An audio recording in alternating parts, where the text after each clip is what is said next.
Hey guys, Coach Kelly here, official trainer of I Love Lacrosse TV. Today, really important video for all you guys that suffer from stiff arm syndrome. So hopefully, if you don't know what that is, if you've never heard of that, this picture will help you. All the guys out there, when you shoot and our arms are really stiff and so tight, and and we're not fluid and we're not disassociating our arms from our body, right? So in lacrosse, what is really important, especially as a shooter, is to be able to move your arms separate from the rest of your body, right? We don't want to be so stiff like robots that, because it's not going to really work out well, which I'm sure you guys have seen. Everyone knows someone that kind of looks like that, and today we're here to help you guys because it's super common.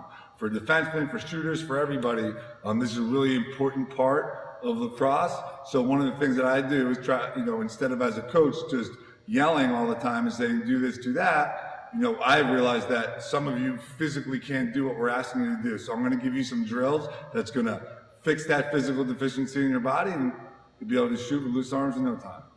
All right, guys, so now we're going to get into our first exercise to help you guys to stop suffering from stiff arm syndrome. So you all know what this is. It's a jump rope. When we use jump rope for conditioning or, for footwork, someone that's really good at jump rope does kind of what I'm doing. We snap our wrist and our arms stay still. Well, the reason we're using it in this instance is nothing to do with footwork or conditioning. Remember, we're trying to disassociate our arms from our body. So what you guys are going to do when you do these jumps, and you can break them into sets of 10 sets of 10 jumps, breathe for 5 seconds and then go again. And what you're going to do is you're going to do this. You're going to really big looping circles, right? So as you get into it, your arms should be just like this. Almost look like you're warming up, like a stretch, right?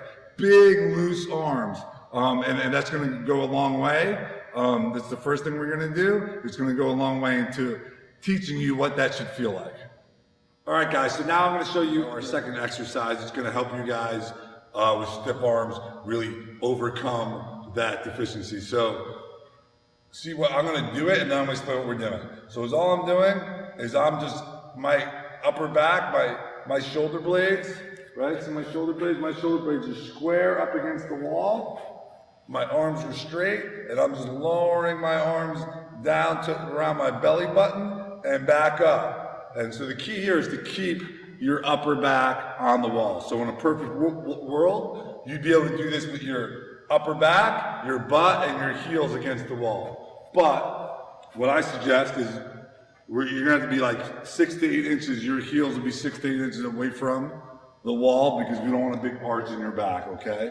And trust me, especially for you any male watching this, all the boys, we're going to start on the ground, which I'm going to show you in a second, but your shoulders are definitely tight, way tighter than you think they are. So when we do this drill, the point of this drill is when I do it 9 out of 10 times, the burning is in here, right? And this is the front of my shoulder, right? So because most of you guys with stiff arms, when you shoot, it's because your shoulders are rolled forward, so you're super tight. And if I'm squeezing my arms and my shoulders, that's not what we should be shooting with, right? So if we use the correct muscles, our upper back is what gets our arms to move, right? All up in here in our scapula and our shoulder blades. So if I use the correct muscles, if you ever notice, look at Paul Rabel, right? Perfect example, one of the best shooters in the world. I mean, he literally looks like this, right? The way he stands, big, strong upper back, and he's able to really fire his arms away from his body and move them separately, right?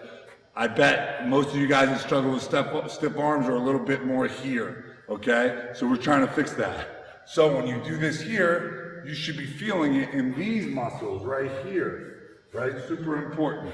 So the regression from this would be sitting on our butts, which I'll show you in a second. Guys, so with the straight arm raise, exercise 2, I would say almost all of you should start here. If you can do this, then get back up to your feet.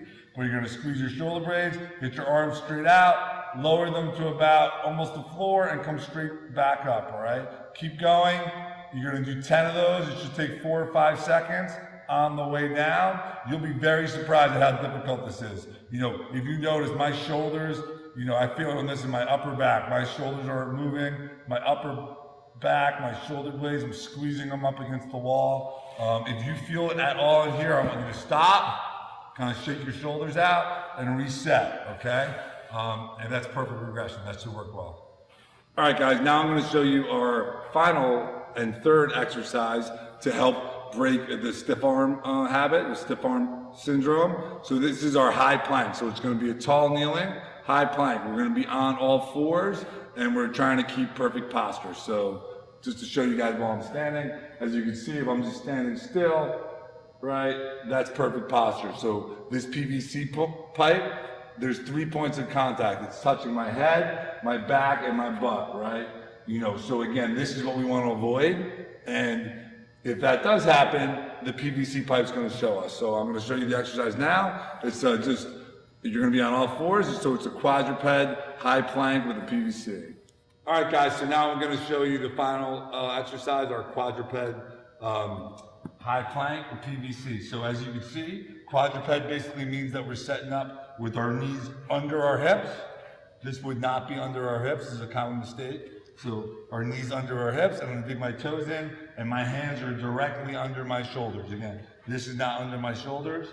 This is under my shoulders, and my thumbs are facing forward. Okay? So once I get in that position, the point of this, I'm going to see my head, I'm going to stare about 12 inches right in front of me on the turf, because I want to keep 3 points of contact. So this PVC pipe is going to be here, and it's going to correct me. So I want to get here. It's 3 points of contact, left leg, right leg, and I'm going to hold it. So I'll show you now what happens if my shoulders roll forward, which is what we don't want. See how the PVC pipe is going to move, or if I dip like that. So the whole point is we're going to push into the ground and create tension.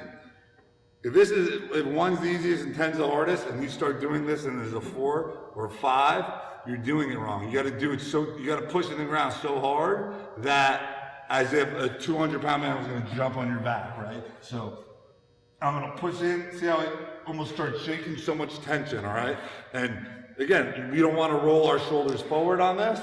We want to keep them here. And that should help a lot, especially engaging the stomach. Should go a long way towards curing your stiff arms. I hope you guys liked our latest video. If you want a free lacrosse training workout that will help you add 10 miles per hour to your shot, just click here or click the link in the description, enter in your email, and I will send it directly to your email. Don't forget to subscribe, like us, or leave a comment. Until next time, keep working.